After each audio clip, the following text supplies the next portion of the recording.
What's new, 802? I'm Becca Hammond, and you're listening to Vermont Talks. Vermont Talks may include graphic or explicit content. Listener discretion is advised. On this week's episode of Vermont Talks, we have Old North End, sometimes abbreviated to O.N.E in all caps. Old North End is a hardcore band from Burlington, Vermont, combining old-school hardcore, punk, thrash, and metal. Old North End is on a mission to spread a positive message through their music and fury. Chris Oz, or Old North End Lamothe, is on vocals. John DePoe is on drums. Jason McSweeney is on guitar, and Eric Hodgson is on bass. Old North End is playing a show at the Monopole in Plattsburgh on November 5th. Go check them out. Welcome, Old North End, on the show. How are you? Hello. Hopefully everyone's awesome. Can't hear 'em. Hopefully. Not bad for a Monday. We've got Chris, Eric, and Jason, and Eric goes by Hodge, and Chris also goes by Oz. Welcome, guys. We're missing John. Sorry, John. Hope you feel better. Hope that headache goes away, buddy.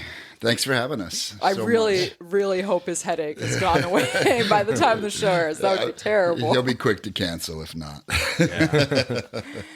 Okay, so let's start from wherever you guys want to start from in terms of time span. You kind of mentioned there was a previous iteration of Old North End, but that's not the current Old North End. So you said around 2015-ish? Yeah, about 2015. Previous to that, Jason had the band for a few years before that with another lineup. I joined that lineup in 2015. That didn't last very long, and Jason and I kept on pushing for a couple years till we got to the lineup that we have now, basically, which is Hodge and Johnny. We had another guitar player for a few years, but he moved on to other stuff. So for the past 18 months, 2 years about, we're going on 18 months. No, I think it's been November will be 2 years on the release party, Jim's last show. I thought we did that last year. That was in 2021. Oh, you're right. Because we recorded in 2020. Okay, you're right. My bad. Everybody lost a year. So time is bad with me. Yeah, time has been in flux for a while. The last 3 years, I'm like, when... It's all the one blur. It could have been pandemic. here. We call it three. Pandemic time. Well, it could have. Yeah, I'm in the same boat. It could have been yesterday, last week, or it could have been 2 years ago. Yeah, but yeah, it's somewhere in there. But yeah, so we have the new 4-piece right now that we're working with. It's been moving along quite well. We've actually, since we've gone to this lineup, we've been just going forward. We've been getting great shows and things have been moving forward. It's been working really smooth.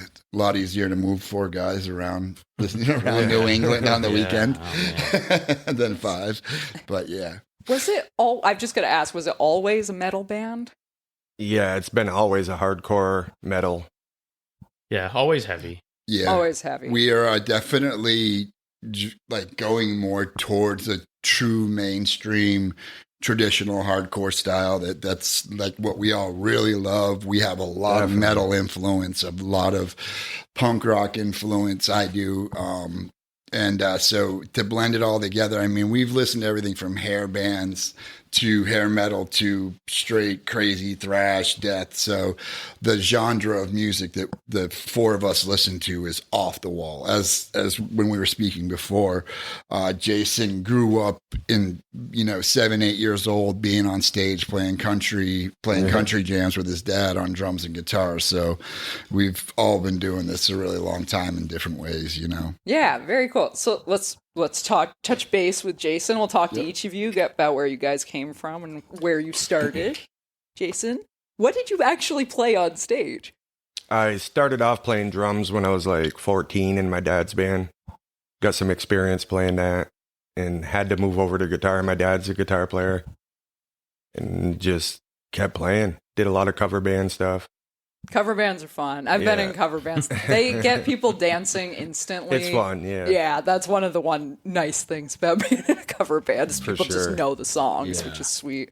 Cool. So you've played drums and guitar. Do you play any other instruments? I've played bass a little bit in some bands. Are you one of the guitarists who plays bass, or are you a bass player who plays No, bass? I'm a guitar player who plays bass. Got it. I'm a bass player who plays bass. So there's always a lot. Like, some people are like, yeah, I'm a bassist. And other people are like, I have played bass. Drummer who plays guitar, who plays a little bass. Nice. Very cool. So what other bands have you been in? Do you want to name drop a few of them? Oh, geez. You don't have to name drop them all by any means. Miss Misery with John, the drummer for Old North End. My dad's old country band years ago, Little Creek. North Star. Man, there's so many. Flipside, I played drums. Another cover band. Nice. Local. Indecent Exposure, yeah. I played guitar. Our old guitar player, Jim Ty, his band, I think is still going, I believe. Mm-hmm. Very cool. I was going to say, I've Big heard up at to least Jim a couple Ty, of our those. old guitar player. Absolutely.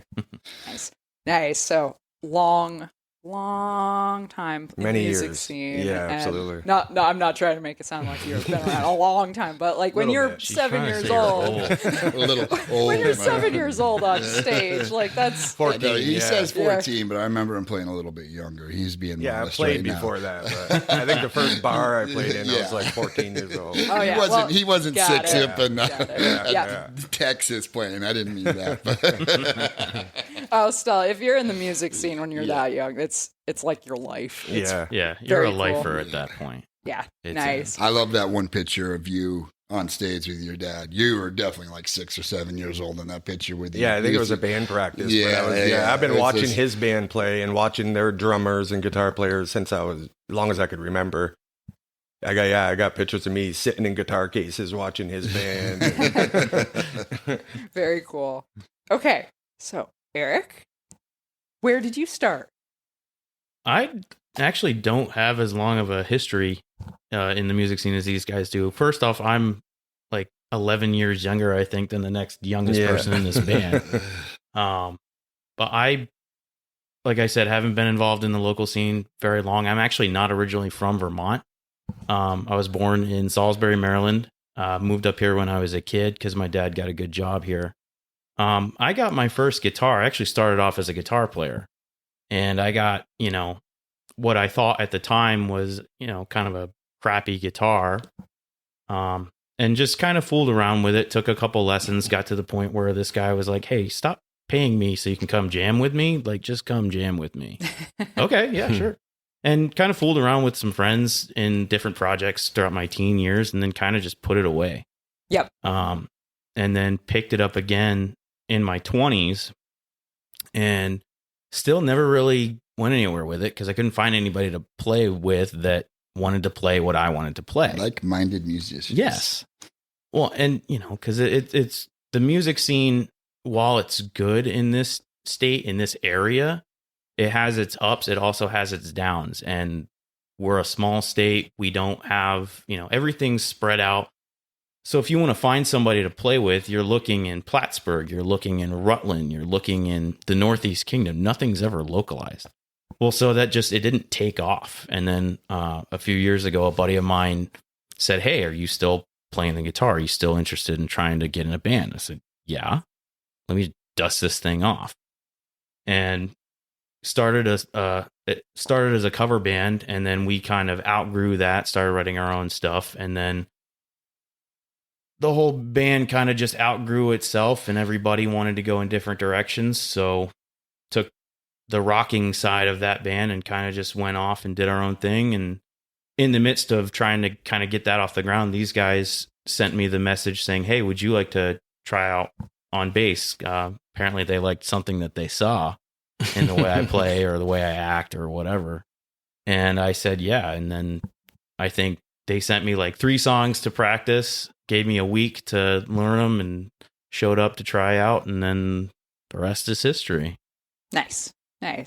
It was great to touch on that. He came in and we had tried so many people, and nothing against anybody that came in, everybody really put in, but he was the only person that when we would go to shows, his presence, his performance, he really put it, even though he wasn't playing the same kind of music that we were playing or something, he just seemed like he was going to be the right fit. And everybody else that came in was just trying so hard and he just came in and it just felt right. It was like we knew every other practice or person that we had try out over the years. It was like, come back. After the first practice, it was like, here's your bass, here's your rig. We know you don't got that because you're a guitar player. Be in the band. You know what I'm saying? And it felt really natural from my end too. You know, when you show up in a room full of dudes that at the time I didn't really know these guys all that well, and you know, having seen them, gone to their shows and been in the audience a few times, you know, it was like, okay, well, this is a little nerve-wracking. But then, you know, you get through a few renditions of a song and then you're just jamming. You're broing out, and Nice. next thing you know, you're I've got to say, sniffing each other's farts in a van and sharing a hotel room. Amen. seriously big shoes to fill, because I've been to I don't know, probably 5 of your shows, and you guys are tight. Like, you're a solid band, where a lot of local shows you go to them, love the local shows. Don't get me wrong. They're working towards what you guys are at, though, where we spend a lot of time in the woodshed.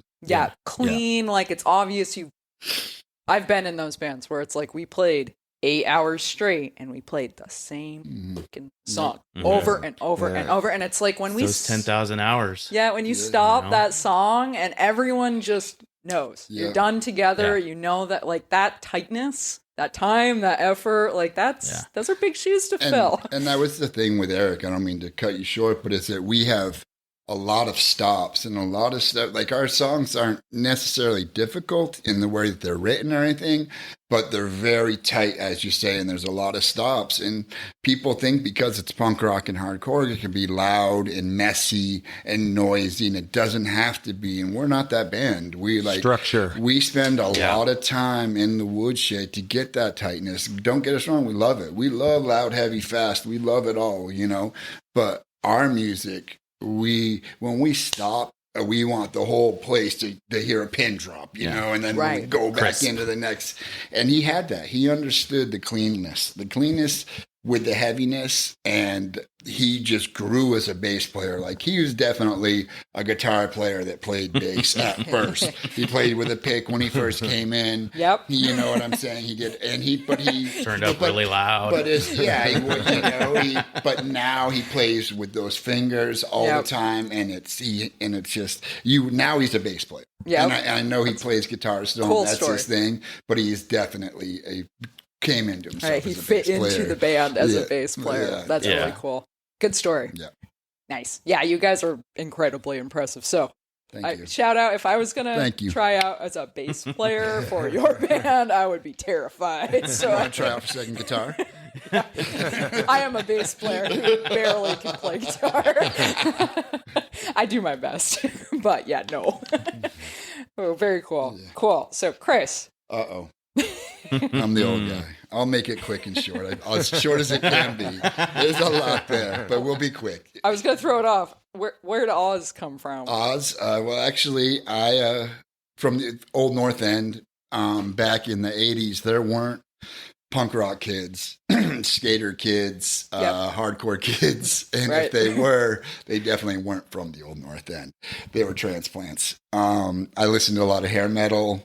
10, 11 years old, got into the punk rock scene, 11, 12 years old, and they're like, Ozzy, you know, all the punk rock kids, skater kids, Black Sabbath. I had big hair, so I was the metalhead guy with all the punkers and skater kids.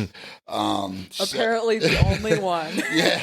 I always thought he had a pair of ruby slippers kicking around somewhere. Well, and I screamed Sharon a lot, but yeah, so that name just stuck, and it's evolved over the years. It was Osborne, actually, like, for very many years, and then it went to Ozzy and Oz, and now it's gone to Oz One with the band. So it's just a transition that's from a little kid that just stuck, you know, and so one of those things, like all the singers, frontmen always had to have that name for the band, you know, you got to have the band name in your name. So I feel like these name transitions probably really transpired from multiple cease and desist letters.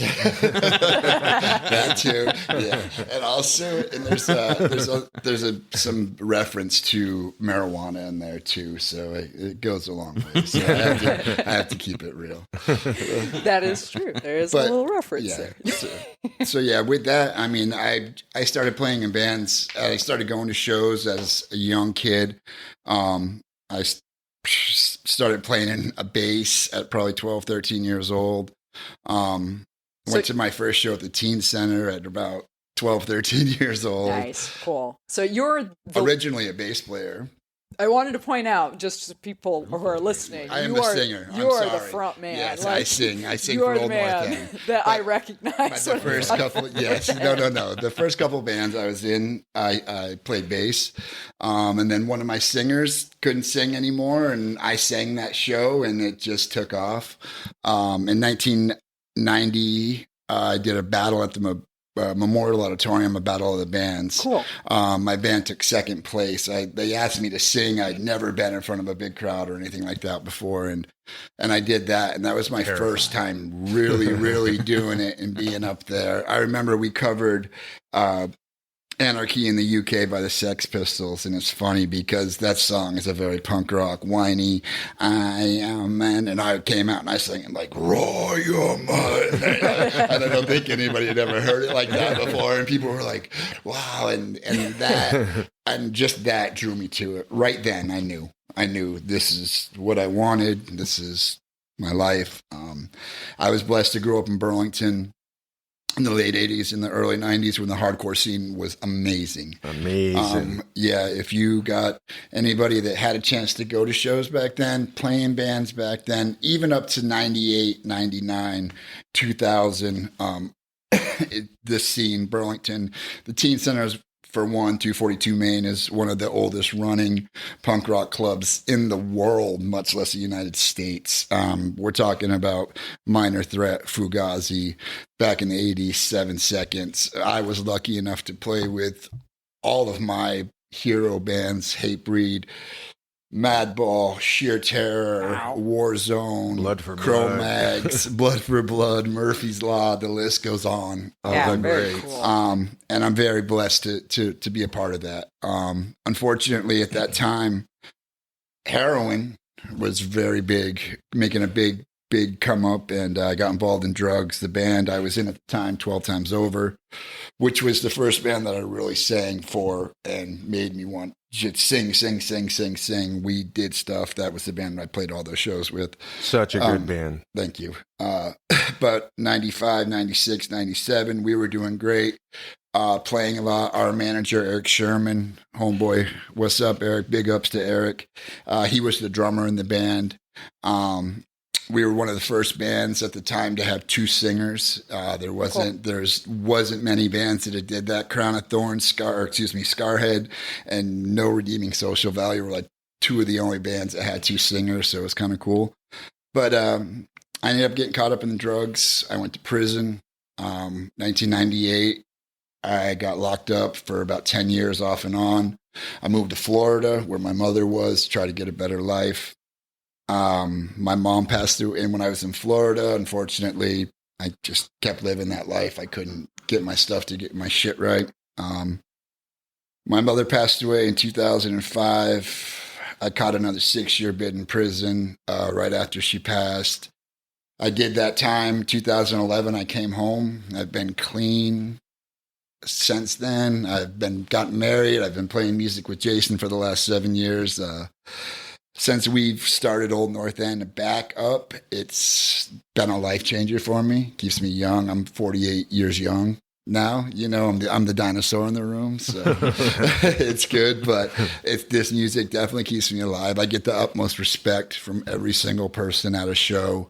I love this scene. I love this town. I work full time. I'm a father, husband, and I sing in a hardcore band, and we all put a lot into this scene because we love it. You know, we have families, we have businesses, we have homes, we have all that stuff. And we go out and play until 2 o'clock, 1 o'clock in the morning on a Wednesday night when we got to be to work the next morning for $50.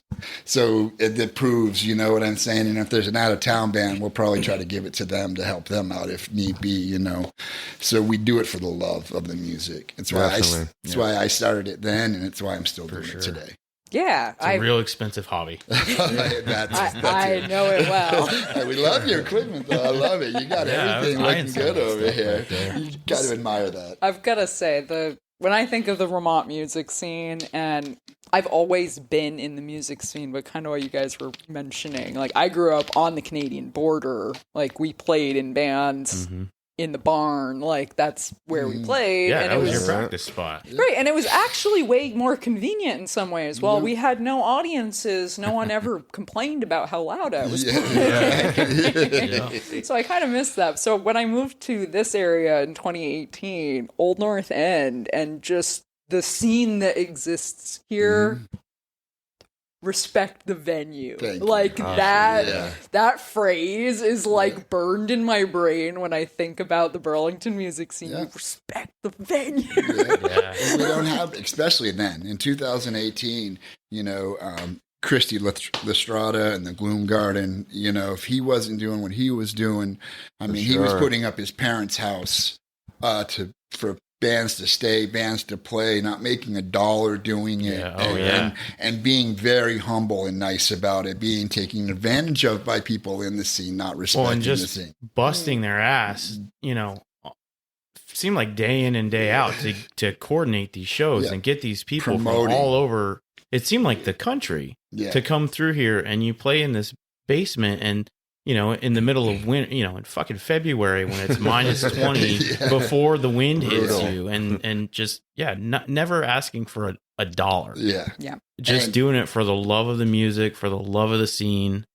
I mean, that really shows kind of the core character of this music scene. And that's what we love about this scene is that, and the respect amongst the people. Yeah. It doesn't matter. Like it's you need to feel comfortable here, and we want you to feel comfortable here. You know, we don't, and respect is a very big issue. We have got somewhat of a bad name about, you know, shows and stuff. Our shows get kind of rough and whatnot. But the one thing that everybody will say is that we are the most respectful, humblest band, that we just, the venue, the people, the touring bands, especially, I can't stop but say it 100 times, you know, thank you for being here to the crowd. You look at any, you know, our shows lately have been great. We've been blessed with some really good shows.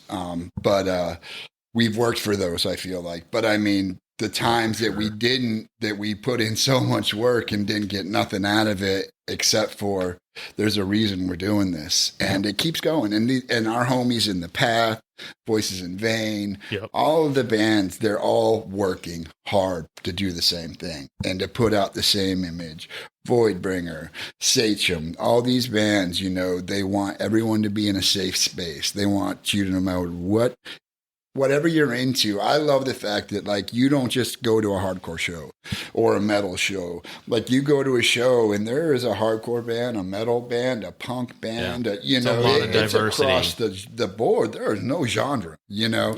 And I love that because, for one, you're getting more kids in the door, for one, because there's that many different people. And then everybody can see that, oh, wow, we can be in the same room together and have the same image and want to do the same things, you know? So, and that wasn't the case 10 years ago. There was no hardcore bands to be heard of. A lot of metal bands, a lot of punk bands, but... Well, and there was just all that bullshit rivalry, you know, for a long time, too, amongst the subgenres of music. And everybody's kind of just growing up and growing out of that bullshit. I was 100% one of those douchey kids. Oh, I mean, we all were. These emo bands aren't hardcore enough for me. Oh, yeah. That was me throughout my entire teen years. And I'd be lying if I said when I was a hardcore kid, when I was a kid, that I was nothing but a hardcore kid. You know what I mean? Like, that's what you listen to, and that's what it was. But don't stray from the path, or you're it's like it's PNG'd. It's so weird because this is a scene where you're supposed to be different, and it's okay to be different. But it seemed like at that point, it really was one of the most judgmental scenes that there was out there. I mean, and it's great. I mean, now we live, my motto is, it's straight up, you come and show respect for everyone. As long as you're not, I put my feelings right out there on a child molester, a rapist, somebody who abuses women, children, elderly, people who can't stay alive for something. As long as you ain't one of those people, you are welcome. You know, and that's just the way I feel about it. And I don't, I'm not a religious person myself, but I don't care about people's religion. That's your thing, and that's your thing. It's just about respect. And Burlington really has that right now. I can honestly say that with the scene, with everything, even with the little bit of drama that's going on Facebook. I think with I saw the drama. With the venues, and we'll leave it at that. It's all good. Like, it's just we need venues. Yeah, and people getting tiffs and stuff, and I'm sure it's all going to be fine. That all seems like it's working out. It's like, it's gone, and it's here, and it's gone. But it's like we don't have very many venues. That's the bottom line. And so we have to respect these venues. So whoever's right or wrong, don't make the bands pay for it, and don't make the business owners pay for it. Right. I mean, they have to make a living too, especially bands that tried to stay open during the pandemics and gave us a place to play. Exactly. You know what I'm saying? And so there's a lot. There's two sides to every coin. And moving right along. I think I know exactly what you're talking about, and that just seemed everyone's been so fucking stressed out. I think that's part of our problem across the board. And we've all been patient for too fucking long, and we're all just really, but that's it. You just got to keep on trying, everyone's going to have a bad day every now and then. Just try and go to these shows though, and look at these kids' faces, and they're smiling though.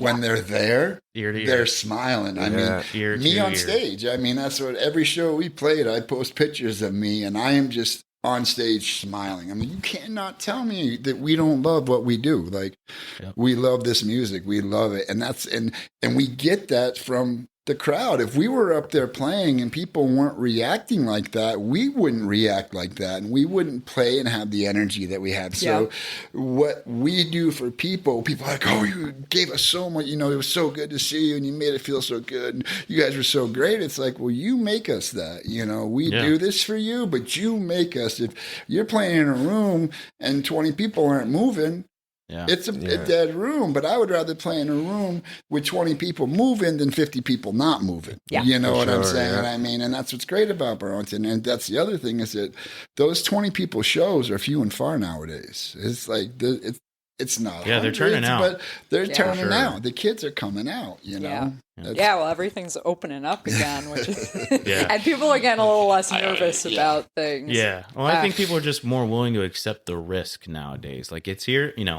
that which shall not be discussed is probably here to stay. So, I think people are just kind of mitigating that risk, weighing it. Okay, I'll go here, but not here, Right. It comes down to, what are you willing to accept as a risk to go out, but that's outside your front door these days. That's you catch it. Just don't know. Doing nothing, basically. Yeah. One thing I kind of wanted to mention, I've mentioned this with other bands before, but you kind of touched on it, is I don't know what to call it. There's an energy. You go to a show, there's an energy at the show, and the crowd gives it out, and it's before the band even starts. Yeah. Like, you walk in and you feel that tension, or it's like electric in that room. Yes, 100%. There's an energy, and the crowd gives it out. And then the band responds, and it's this like push-pull effect, and it's just so beautiful. And I kind of wanted to point out one of the greatest shows I've ever been to, because you guys played at it, and it was right after they opened everything up again last year. Venue unnamed on Church Street. And it was I think there was like 5 bands on that ticket, and I know you guys were on it, and the energy in that room was insane, because we all went and got our shots, and we all proved we had our shots, and it was like that first moment where we all got to just be together again and hear the music. And I don't think I've ever felt the energy that I've felt before in a room like that. And it was a little teeny tiny venue. Yeah. That was the thing when we first started playing up there. It was just like, wow, Yeah. you know. And that was it. And nobody had been out in so long. Nobody had been out, and you could still see that, you know, there was the fear, but then once it started, people just lost all of that. It just was gone. Yeah. Like once the You're music pent up for started- so long, and you have an outlet, and it's there, and it's safe, and you know, let's face it, you know, things do get a little rough at heavy shows, so you get to punch somebody in the face without getting arrested, you know, even if it's unintentional, and you just get to let that shit out that's been festering for a year. Yeah. All this uncertainty and this fear, you know, that was basically pushed in your face 24/7. And And now you have an out.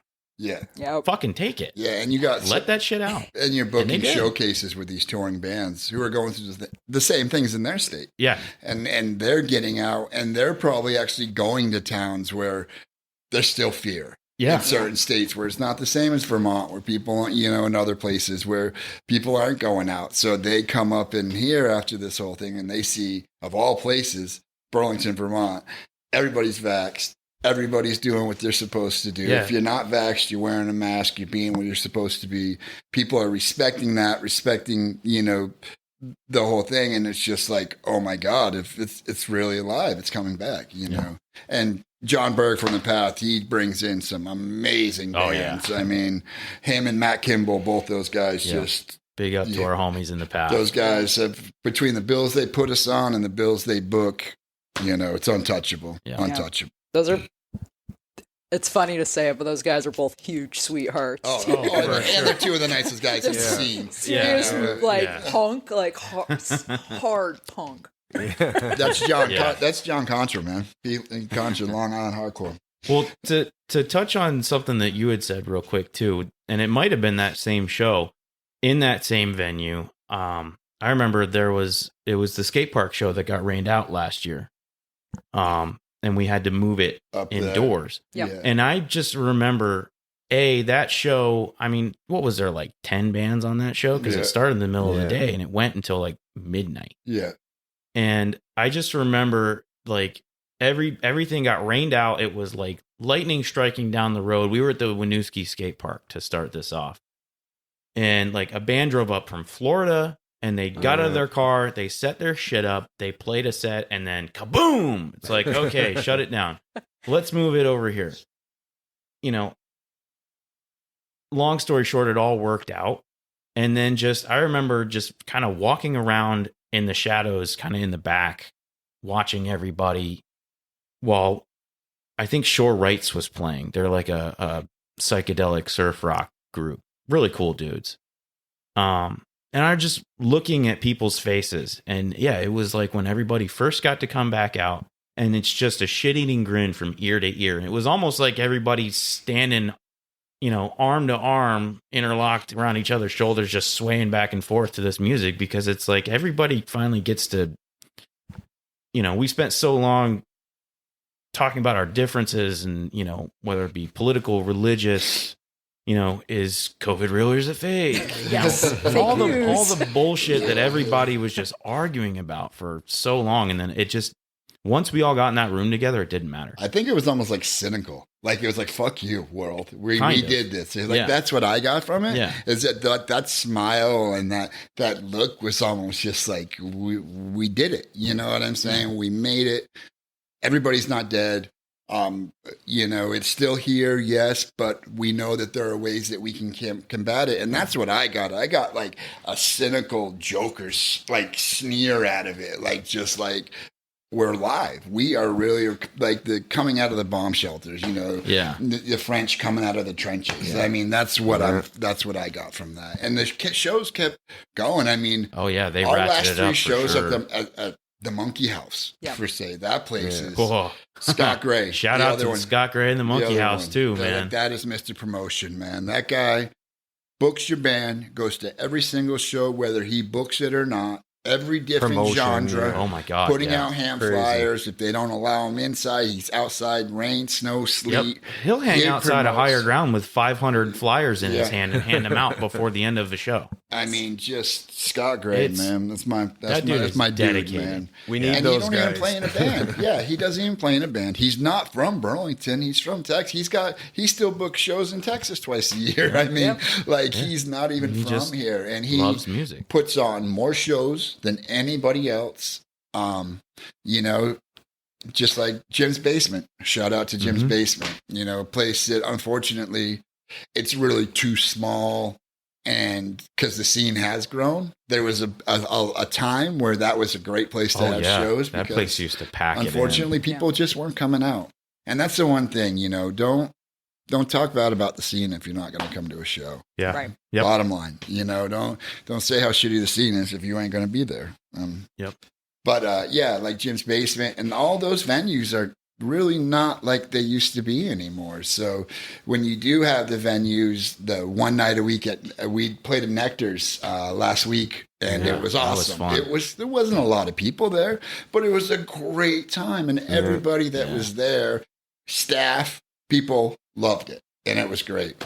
We finally, I'll let somebody else talk in a minute, but we finally played Higher Ground for all the years last Sunday with the mighty Agent Orange from back in the day, old skate punk heroes, you know. SoCal OGs. It was so cool to be on that stage, to hear us up there, to be there. The crowd, it was probably, 80% of the crowd had never seen us before. Yep. So it was a new group of people, and they just took to us. You know, you would have thought they were there to see us. It was just It was like a amazing. hero's welcome to walk on that stage. Cool. It's really Good so. to hear. That Yeah. was great. There's a funny line in Vermont. I've got something else to say. I'm going to say this, though. Funny line in Vermont where people, when you live 2 hours from Burlington, they don't come to local shows. They hear about a big show and they plan 2 months ahead of time. They're going to drive to Burlington for that show. Like, it's a whole thing where it's hard to get people out. So that's good to hear, though, that you got in front of some more of these people, because that's how you make fans, I think, from those outlying regions. Yeah. And that was on like a Wednesday or Thursday? Yeah. And it was still an amazing show. It was Sunday Higher night. Ground. It was Higher Ground was Sunday Sunday. night. Sunday night. Sunday nights. But But still, that the show had people also had to been work, rescheduled from a year ago. And we were asked to play. okay. Yeah, it was a rescheduled But we got show. 2 days notice. And Like said, literally "Hey, less than like 36 hours. 2 days. Yeah. Go. Yeah. And we were like, yeah, we're there. We were like, oh, really? Oh, sure. we can do it. And we were so psyched. And like you were saying, is what I want to say is we are playing we're playing, it'll be after, but a show at Bolton Valley.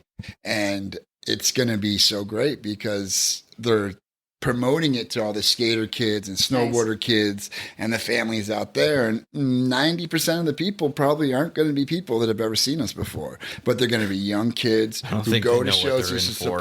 support, but they're going to love it. And they're going to love it. It's us in the course. path playing. Yeah. Nice. And it's going to be, and they're, two completely different styles of hardcore, but that just blend really well together though. And these kids aren't going to know what they're in for. And we've been making a big deal about the cold. You know what I'm saying? We're playing in the middle of November on the mountain. October, like it's, like we're playing in January. But we're really excited. But that's it. Reaching out to these new crowds. We love that. We love, we would play the place out in Essex with all the rock bands. And cover bands Backstage in Essex, and we had no business being there.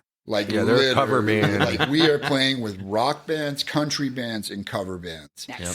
And we would steal the show. Singer-songwriter duos. And singer-songwriters, Chris and Erica. Chris and Erica, yeah. Shout out to Chris and Erica. Love you guys. But yeah, and we did not belong there. And you would have thought that they would have been getting in their trucks and leaving. What are these boys doing?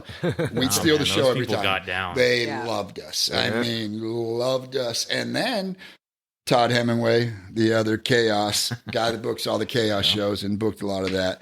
He would have us play all the time with these bands and at his basement parties and it was great. And we became friends and these people would actually come and support us. And now when we play at the Monkey House with none of these other bands, you'll see these people older Showing people, up, dedicated. 50, 60-year-old people that saw us from these cover band shows and playing in these, coming out to see us. And it's great, man. And it's just, that's what makes you feel good. You're like, we just don't appeal to, we're not just, everybody gets it. It's just a good vibe. Yeah. Yeah, I feel like metal's changed so much because I talk to people and I wouldn't expect them to like metal, but that's the thing, is that Ozzy was cool when they were young, and now my 65-year-old father is like, like Black Sabbath. I like the heavy stuff, and I'm like, okay, this is all changing a lot from what it used to be. Because it's funny thinking about the '80s and just the attitude about like, oh, the bad people. Yeah. Oh God. Yeah. The satanic panic surrounding Satanic panic. Yeah, exactly. Just this weird vibe that like punks were bad, but honestly, or punks, metal, whatever you want to call it. People who wore black clothing and heavy, loud music, chains and liberty. Brother's not spikes. video. Every time she says metal, I cringe over here. People would be like, "What's wrong with him?" I apologize. Every time she's okay. There's a touch of metal. No, there's tons of metal in our music. I would be lying if there's a ton of metal influence in our music, and in the way I sing and everything too. I mean, I grew up on metal. That was my roots. But yeah, that's just an inside we all thing to with this the day band. listen to different genres of music. Yes, so it's just like it's great with metal. I think of us as a hardcore band, and so it's just like it's always people, and I'm always like we're not metal, we're hardcore, and it's like it's not whatever. We're a heavy band. We are metal. We're very metal. We're very hardcore. It's funny because the term hardcore, because I also grew up in the middle of nowhere, so. my That's where some of the best hardcore bands come out of. Oh, that was it. The hardcore kids were like, I wouldn't call you guys hardcore from the way that they defined hardcore was kind of like the wimpy emo kids who cried a lot, but it wasn't that heavy. And that was the hardcore band. Yeah, no, and I totally get it. And throws me off. And also the metalcore scene took over, where they took those slow hardcore breakdowns and them really big, heavy, and then they take the melodic harmonies over the hooks and the vocals and the singing and the highs and the lows. So you got one guy who, sounds like straight, he's coming out of the pits of hell, and then you got the next, angelical angel flying down saying, oh, one day there was hardcore was just a touch different than punk. You know what I mean? It was faster, so similar. It came up from it, the roots of it. So, and now, it's like you say, it's just so much. There's so much there. That's why I love it, because the Path are definitely a hardcore band. But you put our record and their record on at the same time, and you'd be like, those are two completely different styles. Totally different. Right. They're like vastly different, but it's similar in so many ways. Fast. The main thing, it's fast, heavy, aggressive, groovy, raw, then positive. You got to put all the other aspects. That's why that genre is so big, because it can't always be fast without having the other aspects of growth and a lot of that. And that's a big thing that I speak about in our music, is the growth, is coming out of the gutters, is coming out of the trenches and having a hard life, and not using that as an excuse to keep living that scapegoat theory, not being a part of the self-fulfilling prophecy that I'm told I'm a junkie and a loser my whole life, so I have to be a junkie and a loser, where you could just move on and just better yourself. And only you can do it. And we believe that, and I preach it in almost every song. I mean, it's probably to the point where it's annoying, but it's like, that's my image, that's my voice. That's my purpose, And that from hardcore, punk, metal, I'm going to take all the words. Mash it all together. It's such a positive, wonderful community in a way that I go to some other shows that I've had some not fun experiences at other genres shows. Yeah. You go to a metal show, you might get punched in the face, but they'll help pick you up. Six people are going to pick you up off the ground. Like, you really don't, you don't see that. You go to a rap show, oh my God. Yeah, go to a rap show and punch somebody in the face. Dude, they'll elbow me in the face and get out of my way, woman. And it's like, holy shit.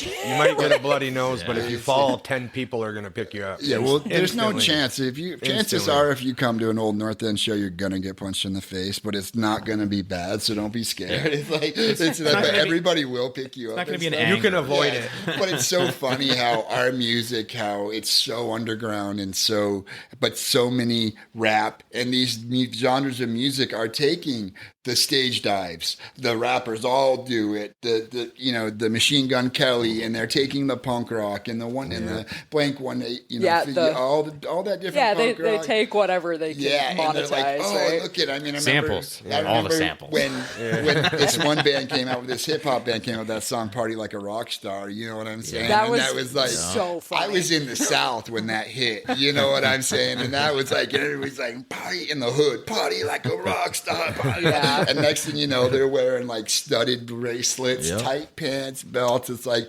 You look at a lot of these mainstream rappers now, and they dress like punk rock hardcore kids. You know what I'm saying? Oh, they yeah. got Iron 100%. Maiden shirts on, and it's like Metallica, really, Megadeth shirts, You know, it's yeah. like really, bro, and all the bling and everything. But it's great. Yeah. That just shows you how far it stretches. You know, Yeah. and they see the energy, and that's the main thing. The other genres don't have that energy that heavy music does have, and so they take that participation. That's how, instead of just being a rapper and you walk back and forth just saying your lines, you're actually getting the crowd to participate, and you're getting them to sing along and stuff like that. So I see it, but it's like great. It's like, yeah, the underground's actually not so underground. You know? Which I think has always kind of been true. There's just the big we live in an age of big media.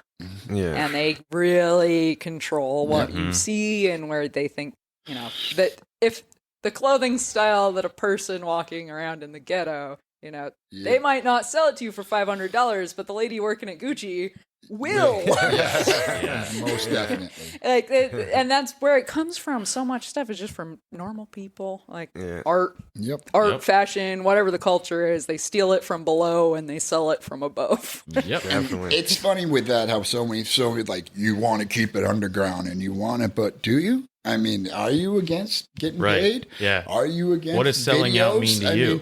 I'm looking at YouTube right now, and I see the people who are really making the money are the independent people who are doing it themselves. And they're the ones that have the millions of views, and they're the ones that are getting the checks from YouTube and getting the money that nobody else is getting, because us touring bands aren't getting paid. I mean, we make money on merch. Unless you're a signed band with a guarantee and a rider that's got clout, you're not getting paid. And it's hard as a promoter for myself. I try to tell these bands that have a big guarantee, I'm like, this is Vermont. This is like, unfortunately, you might be a big band someplace else, but you not a big band. You ain't shit here. You don't have a draw here. So I have to use local bands to get a draw. Yeah. To pay you all the money and not pay my local bands. Right. I hate that. That kills me. You're lucky we like doing this stuff. Yeah, and that's and we do it, but these bigger bands need to understand that too. I mean, yeah, you did your but it's like so many bands are so quick and they get out there and they play for a year or two and they get signed.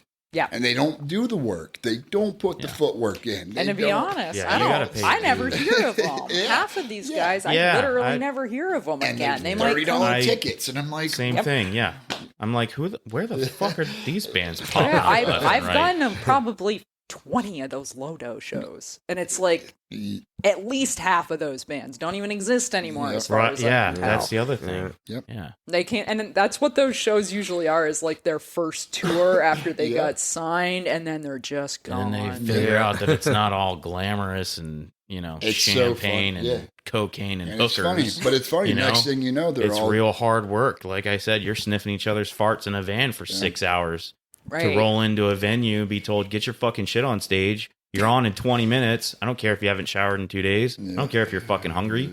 Right. Get up there, get on there, and then you got 20 minutes to get off. Here's $20. Yeah, right.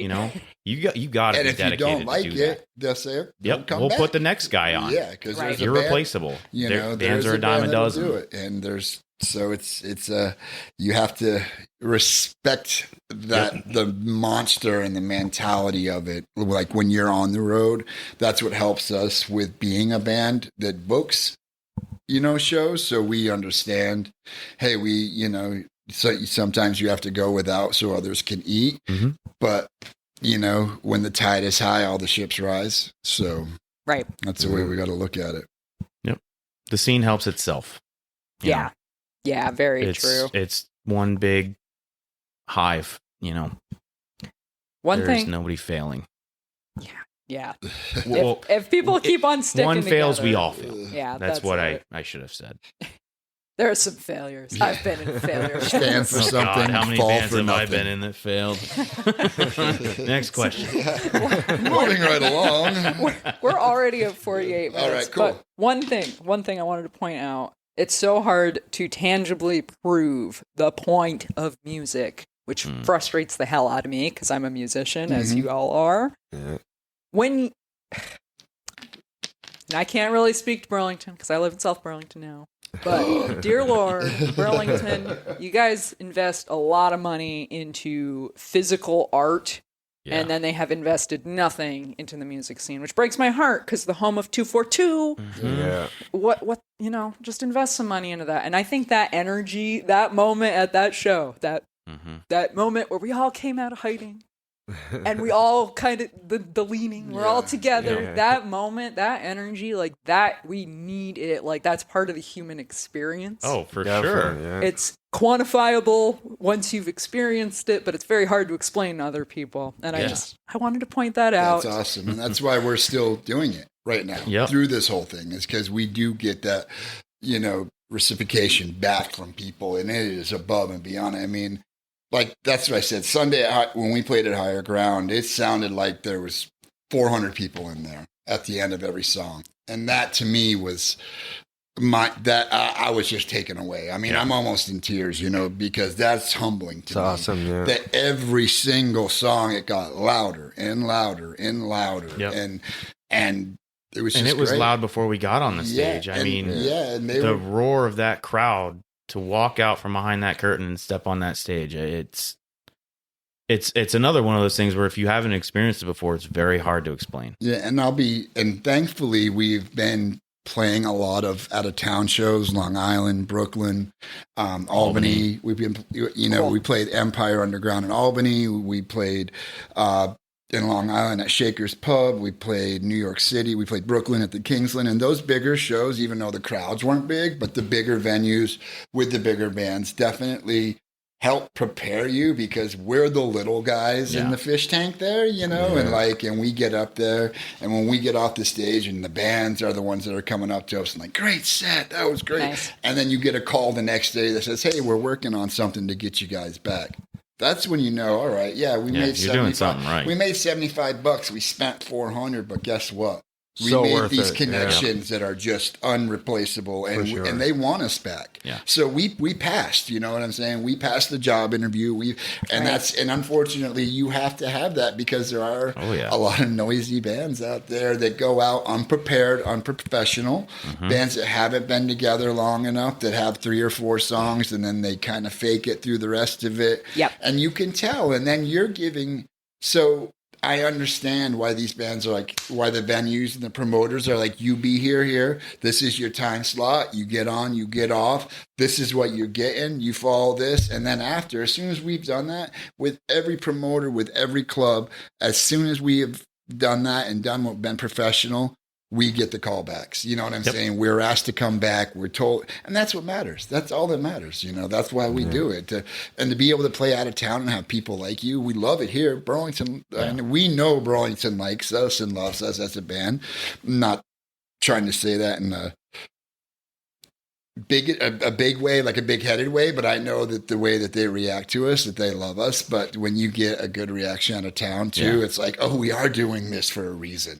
Right. It's not just our homies at home because they're our homies. You know what I'm saying? Like everybody goes to your friends' shows, Right. but it's like people that don't know you that are actually buying your merchandise. Yeah. And that was, Right. so and buying the records, saying they want to hear it. When a person buys a CD, especially in today's media age, when nobody has the time or the attention span to listen to When a you're full just so CD. inundated and saturated with all this stuff that sounds, I mean, a lot of it's cookie cutter music, no offense to the artists out there who are putting in the work and, honing their craft and getting those 10,000 hours. But I mean, I'll even tell people, I know that we sound like a lot of other bands. But here's what you get from listening to us. Here's what you get from coming to one of our shows. You're part of that tribe afterwards. You might take your licks. It's almost like getting jumped into a gang. And then we told him that when he joined. That's exactly what it was, and that's how we take this. And it's very, very. It's our life. It's very serious. To us. And then you start seeing these people that are showing up at 1 show, 2 shows, 3 shows, and then it goes from, hey, I know that dude or I know that chick, to now you're on a first name basis with them because you just, you spent an hour before your set hanging out outside, just chatting now with these people. Hug. And now, you have a rapport, you have a relationship, and you're building community. Nice. I mean, that's actually what the music scene is. It's a big community. And the more everybody can look past their petty differences with this stuff too, and get over the gatekeeping and all that bullshit, there's power in numbers. Yeah, and we're all feeling everybody put down, wants to be a top dog. Especially you can look at what's going on these days in the world, in our town, whatever. There's power in numbers. And that's what's hard, because there are so many topics that we want to touch on with that, as far as like what's going on in the world. Like it's not, unfortunately, I wish that it was that time when we could sing about the best of times and we could sing about drinking and partying and all of that. But the world is a fucking madhouse. It's hard to sing about drinking and partying when some people can't afford to put food on their table. And I see it, and I see it, and then I see, that's the one thing about Old North End. I think I really want to touch on this real quick. We haven't touched on it. Is even though Hodge isn't from the neighborhood, John, myself, and Jason all grew up there. And we've seen shit in that neighborhood growing up there that some people don't see growing up in, Elizabeth, New Jersey, Boston, New York, LA. It's always been bad. And it's like, but people want to change. They give you the programs, they give you everything. And we want more for people. We want more for the world. We want more for musicians. And so many people are just so stuck on what they're about and what, there's only one cause, or it's all about this cause or that cause. Yeah. And my cause is more important than your cause. And I can't, and that's why, like, I don't comment on Facebook, Instagram comments, because that's one thing will blackball your band. Oh, yeah. One bad comment to somebody taken out of text, out of whatever, and it's over with. So you have to keep your opinions to yourself, except for the way we do it through the music. Interpersonally. And the whole thing about Old North End is better. That's coming up, being, wanting more for yourself than what you had. And we all love our parents, and we all know how hard they struggled to take care of us. But of course, we want better. We want to do more, and we want better. So to be able to get that vision out in an aggressive manner, but it's therapy. It's very cathartic. Oh, yeah. And I mean, it's a give and take. We give, a medium that is therapeutic to the people in the crowd, or even when they're listening in their car or on their computer or whatever. But it's the same thing. We get that energy from them, and just knowing that we're putting on for them and we're just leaving it all on the stage, blood, sweat, tears by the time we're done. I mean, that shit's therapeutic. Yeah. And that's better than any drug. It's better than any sort of, pill therapy to, whatever. You got depression, learn a fucking instrument and get on stage. Yeah. If you want something betterment, and that's the thing, it's there. It's all there for you. And we're just blessed to be a part of it. We're blessed to be a part of this scene. We're blessed to see, what comes from it and what people do get from it. And that's the one thing I want to touch on, the whole metal hardcore. Like, the one thing we always express about our music is that even though I sing really heavy, I want people to hear what I'm saying. Yeah. So even when I'm trying to get rah, tough and growly, I want it to be heard, because there is a point there. I am saying something. I feel like I'm saying something to somebody else. It could be, but in my mind, I'm saying something. So it's great that you can be aggressive and still be and that's that that hardcore thing. You know, that's where you get that hardcore thing. It's almost like hip hop over the metal. You know what I'm saying? Like, just so it's like, and people always say that. They're like, I listen to your words and I relate. People relate to what we're saying, you know, and I'll end it with that, you know. Awesome. This has been such a great conversation. So you guys have a show coming up. This is going to come out on November 2nd. Excellent. Okay. November 4th, Montepoole, Plattsburgh, 5th. New York. November 5th. November 5th. No, wait. Shit. Now I gotta check. See, now you're making So me it's a question Saturday. things. Yes. So Saturday. The first Saturday of November. The first Saturday of November. It is the 5th. The 5th. November 5th. Thank you. Hodge is always on point with that. I do smoke too much reefer. Yeah, he smoked pot, forgot. But never too much. But this lineup is probably going to be the best one the Montepoole's ever seen. In my opinion, definitely. But it's us. It's going to be a good one, yeah. It's us. For sure. Luca from Chicago, great band. They played one of our release. They played our second CD release party a few years ago, which was Hodges' first that was my real debut with the show band. That was with my first album. at the Gloom Garden, which was probably the show you talked about because it was also with Senseless, and Resistor did play that show I too. believe so, yeah. But so it's Resistor, Senseless, both from Long Island. Luca from Chicago. Dead Solace, great local band. Those guys are killing it. They're on the road all the time. Big ups to our homies. Yeah. And us at the Montepoole. We love Plattsburgh. It's our favorite place to play besides home. They always come out and put on for us. Nice. That scene is real close to the Burlington scene. It's where they go. So if you hear this podcast on the 2nd, please come over to come across the pond. To the Montepoole. And if you're over there, come out, have a drink. We have a ton of merch. I want to put that out there real quick. We're on all social medias. You can get our merch off from Bandcamp. You can hit me up directly. My phone number and everything is on all the social media platforms. We deliver. And if you are local, if you want to avoid shipping and you're local, I will bring it to you. So this Saturday in Bolton. And no, we'll have played Bolton by the out time this airs. Yeah. So, oh yeah. But that's okay. Yeah, that's you guys should have been there. Jason, this whole fingers. What do you mean? This ain't live this whole time? No. Thank God. Awesome. Okay, Montepoole. November 5th. November 5th. Awesome. Thank you guys so much for Thank being on you. the show today. Absolutely. You're amazing. Thank you for having us. If you want to check out the show notes for today's episode, it is going to be at vermonttalks.com/36. Thank you so much. Thanks for having us. You love what you do. Peace. Thank you. Thanks so much for listening to the end of the show.